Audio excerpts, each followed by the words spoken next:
Good morning. Today is the 17th of November. Happens to be another nice weather day, and I'm not having to work today, much anyway, so I'm taking advantage, doing a few more things. The main goal today is to get the drive shaft out of the car, and you may have seen this the other day, but I got an old muffler here that's remnants of it are hanging down, so I'll finish removing that so it's not dragging when the car gets towed in a week and a half from now. I just wanted to show some stuff that I'd gotten recently too. These motor mounts are new. They came from Rock Auto, reasonably priced, but I noticed the threads on this motor mount are not the same as the original threads. The original threads had a coarse thread, while this is more of a fine thread. So I'll have to go to the hardware store and get some proper nuts. Probably better anyway because I was considering reusing the old ones.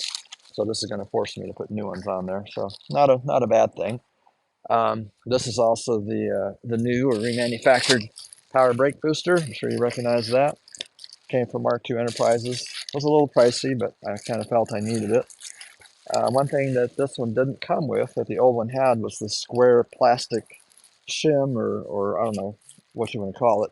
They used to sit right here on the old one, and I couldn't transfer it to this one because I would have had to literally disassemble this whole thing, and I wasn't about to do that. So I'm assuming it's just not that important, so I didn't worry about it too much. I had to transfer the little valve here, the vacuum valve, and reuse a couple of my nuts. So that'll go in later after the engine swap and all that's been done. Something else I got was some new bushings that go on that are part of the linkage and all that. Some of them mount on the transmission, some of them mount on the body. So I thought this was a good time to replace those. And I also have another set of these grommets here for the steering column for the shift linkage. Since I destroyed my other one trying to install it, I'm going to ask my mechanic for help when I have the car over there and see if he can help me install that so I don't ruin another one. I also got some gasket maker material here. I'll cut my own gasket out. This will be for the oil filter housing where it mounts to the engine block. I couldn't find that gasket by itself anywhere, and I'm not going to buy a whole engine gasket set just for that one gasket, so I'll just make my own. Got myself some gasket sealant for the oil pan gasket and any other gaskets that I might be replacing. Also had to get a new oil drip pan thing there because I have a lot of oil still to capture and drain the transmission fluid too, hopefully. And I also got this little kit here that'll help me splice my plug that I replacement plug that I got when I was in Kentucky that goes under the dash. So, um, and I don't think I saw this reservoir, this power steering pump reservoir on the engine that I bought. So I'm going to reuse this one. Already got it cleaned up. The steering pump here is probably good. I don't know, but I'm not going to. There's no need to reuse it. So I'm just going to reuse that hose down there you see because this is the low pressure side. So I'm not too worried about it leaking or anything. Even though it's the original hose, it still feels very flexible and everything. So I'm just going to reuse it. Um, and I think that's it for now.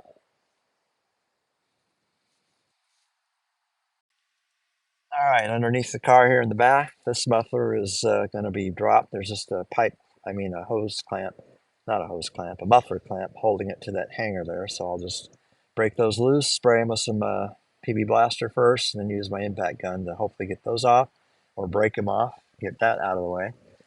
Over there at the rear end, rear differential, they are half-inch bolts, I'm pretty sure, that hold the drive shaft to that. So I'm going to take those four off. Got one wheel off the ground, got a jack stand that's bearing some of the weight, so it should be safe under there. So that's the next step. Get this muffler off and then take those four bolts out at the differential for the drive shaft. All right, we're going to undo this muffler clamp, exhaust clamp. I think several minutes is enough for the PB Blaster to do its thing if it's going to work, so let's see what happens.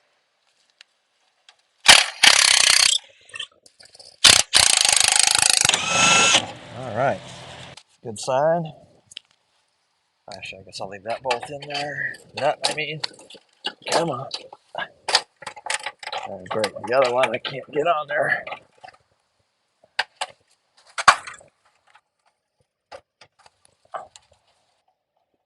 Is that a different size nut? Is that possible? Anything's possible. Let's see here.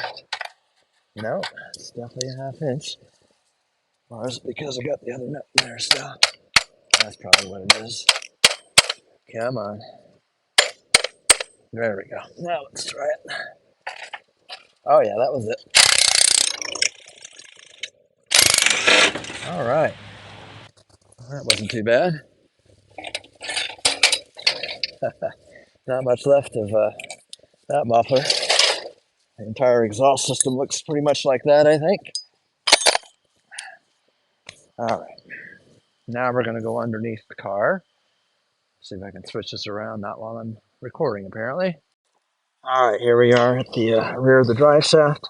Since the transmission's not in park, I'm able to rotate this, which makes it much easier to get to the bolts that are here, and they are 1/2 inch. I haven't tried to loosen this yet, so let's see what happens.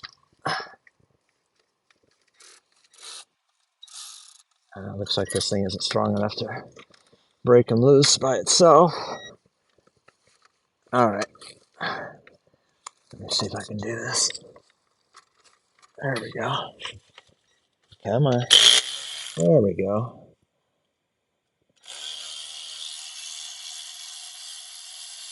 All right, so I got 3 more like that to take out, and then the drive shaft will come out.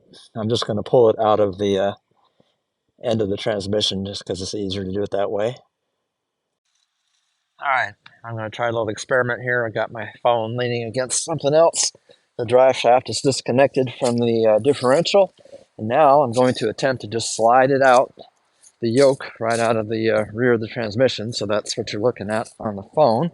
There's not as much room on the ground over here on the other side, but let's see if I can get under here and just pull it out. Oh, nope. Got a oil catcher too, just in case a bunch of transmission fluid comes out. I don't expect much to come out, but just in case. Get back over here, see if I can just pull this out. All right, there we go. Okay, coming out pretty easy. Come on. Oh boy. I wish I was stronger. Come on. Got it out part of the way.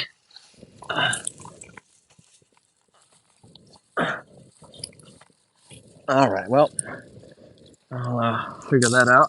Shut this off for a second. All right, this is the end of the transmission. After I pulled out the yoke, it came out. I just had to get closer to the transmission to finally get it out. Not too much fluid stripping out of there, which is good. One of the other reasons, besides the necessity to get it out to do the change, is there's this dust cover on the end of this one. This is right here, real close. I kind of want that. It looks like it's in good shape. It's not on the replacement transmission I have, so I'm going to hopefully just slide that off. And wanted to show you a little bit about the drive shaft I just took off too. It's sitting over here. It's in good shape for the most part. It's got constant velocity set up for the U-joints. That's how they did it in the 60s. I don't know if early 60s did it the same way. I think they did. I know they still did this in the 70s too, but beyond that, I don't know. The rear set feels pretty good. Feels solid. I don't feel any binding or anything. The front set here is kind of loose, and I can feel almost a binding or something as I spin it around like this. So of course, this would be a great time to rebuild these U-joints while I have it out of the car. But I'm also getting a little bit short on money, so I got to be careful about that. I've rebuilt these before. I mean, it's not that hard with a bench vise and all that. It can be done. So I may just go ahead and do that. At least the front end, I don't know. The other part I don't know if you can see inside here or not, but if you look inside, there are 3 specialized bearings in there. They're rectangular shaped. That's something that Brian, the person that I bought the transmission from and the engine, he changed that design inside of his. Um, so I haven't decided yet if I'm going to reuse this one with the original bearings in it, which look like they're still in good shape, or just use his. If I use his, then I have to disconnect the yoke from the drive shaft here. But if I don't pull his out of the transmission, I can't get that dust cover on. So he told me that if I pull it out, the bearings might come loose in there, and I might have to use some grease or something to get them back in place. So I'll decide later what to do on that. All right, after I thought about it a minute, I realized there's no rush to get this rebuilt right away. So I can, because this isn't going to affect removing or installing the transmission and engine, so I can take my time. When I save a little more money, I can buy new U-joints front and back and just rebuild these CV joints. I don't like how loose this front one feels, so I'm just going to go ahead and finish taking it apart. much easier to get these out when the thing is on the ground like this. Oops. So not bad. I'm glad that I've had the experience of rebuilding these CV joints before, because otherwise I think I'd be taking it to a shop and telling them, please rebuild this. Something else about this drive shaft I wanted to point out. I don't know if there's really a front and a rear to it, but the drive shaft is shaped differently. This part here isn't narrow for very long, close to the front when I pulled it out. While back here, that narrow part is much longer. So I don't know if that's important or not. And this part here looks a little different too. So I went ahead and just marked it so I wouldn't get confused, because in the past I wouldn't worry too much about that. But since I don't know, I mean, this thing has weights on it from being balanced in the past and all that, and it probably would need to be rebalanced once I put new U joints, on the CV joints. But for now, I'm just going to put that in storage. That's not a priority right now. Just getting it out of the car was the main thing. All right, since the rear of the car is still raised, I decided I'm just going to take this other rotten muffler off too that's on the right side.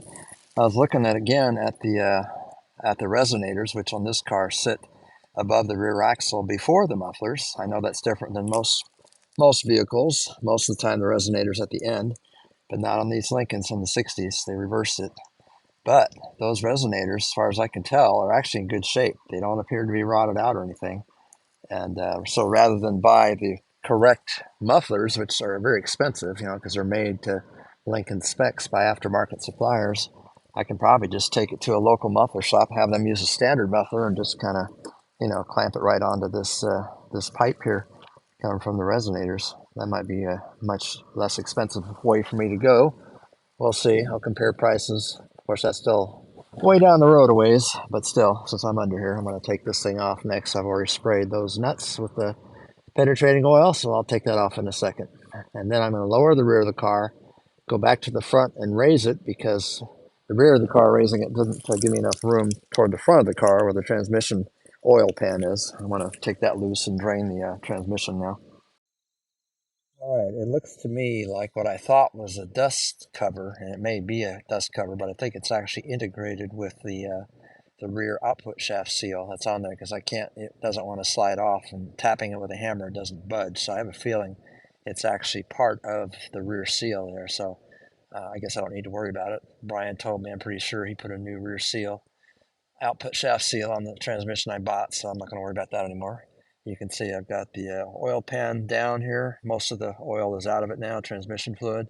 I'm not going to clean it out completely. I just wanted to get most of it out so it's not making a mess when I drop the transmission in my friend's shop in a week and a half. So I'm just going to put that back up with just 2 or 3 bolts just to hold it up. And I think I'm done underneath the car until we go to the shop. At least I hope I am.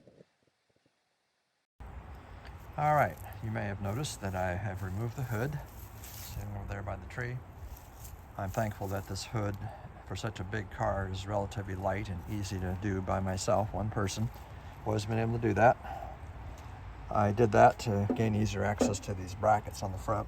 This is the air conditioning compressor support bracket. I took that off the front of the block, and also this part of the alternator support bracket took off of this side. So I'll save the screws and stuff, clean these in my parts washer, and then I'll go put those on my replacement engine before it is put in this car. I think right now I'm at a point where I will spend time at the parts washer. I got a lot of stuff to clean. My oil pan is over there. I turned it upside down to drain it as best I could, so I'll clean that and get that ready for installation as well. All right, I'm pretty much done cleaning the parts I had. Oh no, I'm not. I lied. I just realized I got a couple of brackets I'm working on right now, but I'm almost done. This is the stuff that I have cleaned. Various the transmission cooler lines, this chronometer cable, transmission dipstick tube, things like that. And the big thing was the oil pan. Turned out that thing had a lot of sludge at the bottom of it, so I had to dig all that out first, and then wiped it off outside, and then took it to the parts cleaner. And I will give it a coat of paint on the outside, since I have a lot of exposed metal there that I don't want to rust. I just remember too that I have this filter that goes in this power steering reservoir here.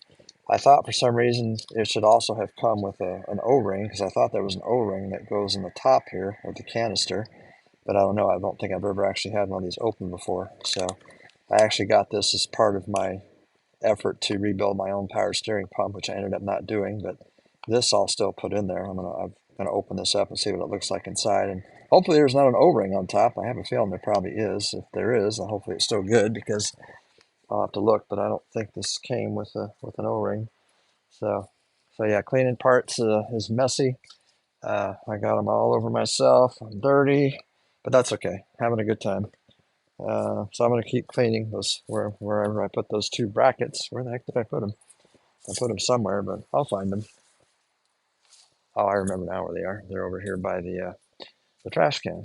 There they are. First thing I was doing, I was scraping them. Then my son called. That's why I forgot where these were. So anyway, I'm going to scrape these a little bit more in the trash can here, and then in the parts washer.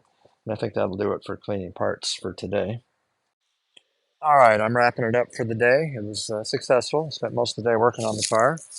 Um, I almost forgot, but I finally did get the remaining bolts out from the transmission, holding it to the engine.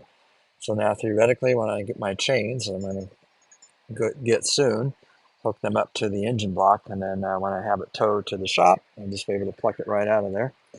I almost got caught too. I forgot that there was a ground strap that was connected here directly to the engine block, so that would have gotten in the way or tethered it and caused a problem, so I got rid of that. I'm just going to leave the hood over there, and even though it may not be necessary, I'm going to cover what's left of this engine with a tarp, just because it feels like it's the right thing to do. And that's really about it. The engine's ready to come out, transmission's ready to come out. That's really what I was aiming for. I cleaned a bunch of parts, so I'm filthy. Now I got to go clean myself. So I still got to go to the store to get a few things. I got to get some engine paint to paint that oil pan, um, and a wire wheel to clean up the surfaces of this exhaust manifold, and just continue working toward Monday morning, where I'm going to put these brackets back on the new engine that I'm getting, and then I'll put the alternator together with my wiring harness, put the pulleys on there, and just keep moving forward. So by the time Monday morning gets here, I should be ready to go, spend a few hours at the shop, putting things on the engine, and I'm making good progress. That's it for today. Thank you.